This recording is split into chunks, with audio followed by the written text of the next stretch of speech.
নমস্কার, আমি দীপান্বিতা আবারও একটি রেসিপি নিয়ে হাজির হলাম আপনাদের কাছে। আজকের রেসিপি এঁচোড় চিংড়ি। এটি বানানোর জন্য প্রথমে একটি কুকার নিয়ে নিয়েছিলাম। তাতে ছোট করে কেটে রাখা 500 গ্রাম এঁচোড় যোগ করে দিলাম।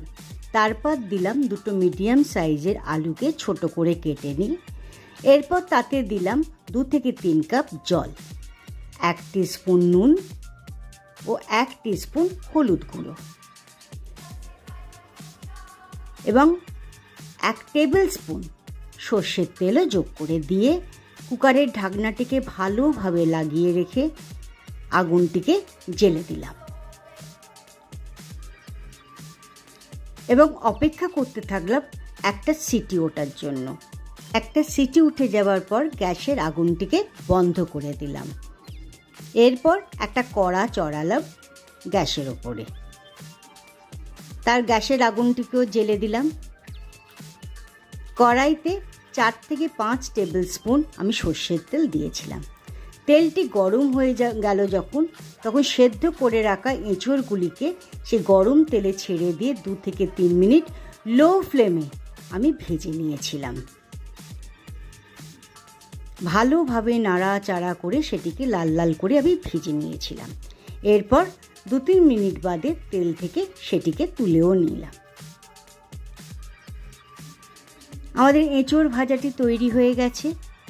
এবার সেই এঁচোড় ভাজার তেলে 500 গ্রাম ছাড়িয়ে রাখা ও ধুয়ে রাখা চিংড়ি মাছকে দিয়ে 1 টিস্পুন শুধুমাত্র আমি হলুদ গুঁড়ো দিয়ে সেটিকে ভালোভাবে নাড়াচাড়া করে নিয়েছিলাম। ওই 20 থেকে 25 সেকেন্ডের মতো। চিংড়ি মাছ অতি তাড়াতাড়ি ভাজা হয়ে যায়, সেই কারণেই অত অল্প সময় লেগেছিল। সেটিকেও লো ফ্লেমে ভেজে নিয়ে আমি তেল থেকে সরিয়ে রাখলাম। আমাদের মাছ ভাজাটি তৈরি হয়ে গেছে।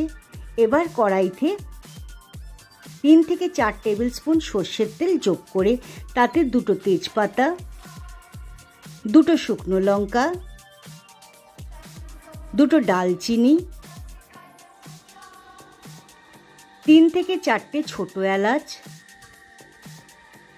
ও 5 থেকে 6টি লবঙ্গ যোগ করে দিলাম। ভালোভাবে 1-2 মিনিট ধরে সেটিকে নাড়তে লাগলাম।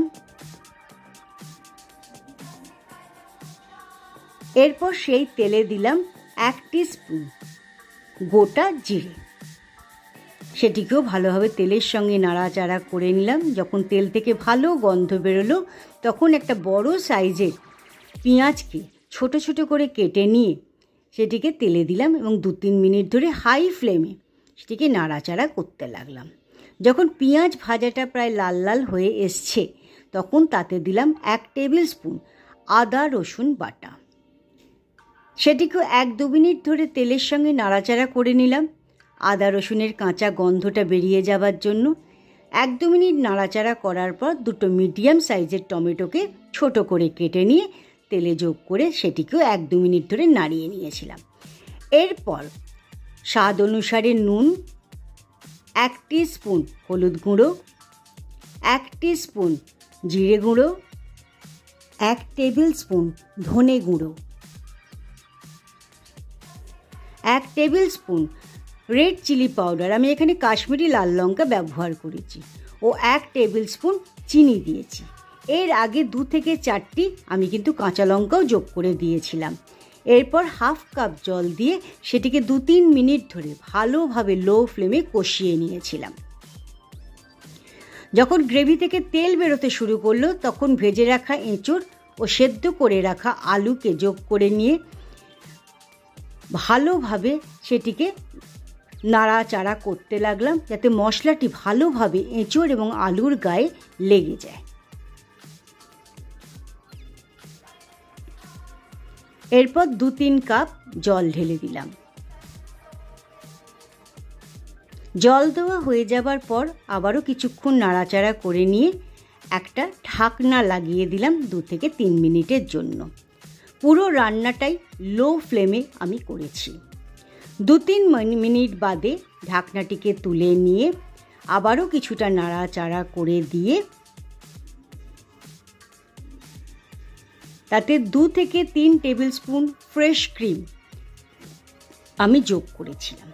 সেটিকেও গ্রেভির সাথে ভালোভাবে মিশিয়ে নিলাম। এরপর ভেজে রাখা চিংড়ি মাছগুলিকে সেই গ্রেভিতে দিয়ে আবারও 1-2 মিনিট ধরে নাড়াচাড়া করে নিলাম।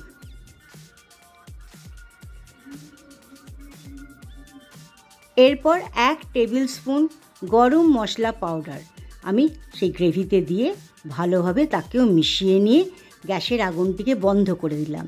তারপর দিলাম 2 টেবিল স্পুন ঘি, এটিকেও ভালোভাবে মিশিয়ে নিলাম। এরপর ঢাকা দিয়ে রাখলাম 2 থেকে 3 মিনিটের জন্য। আমাদের এঁচোড় চিংড়ি রেসিপিটি তৈরি হয়ে গেল। আপনাদের আজকের রেসিপিটি কেমন লাগলো তা অবশ্যই কমেন্টস করে জানাবেন। ধন্যবাদ।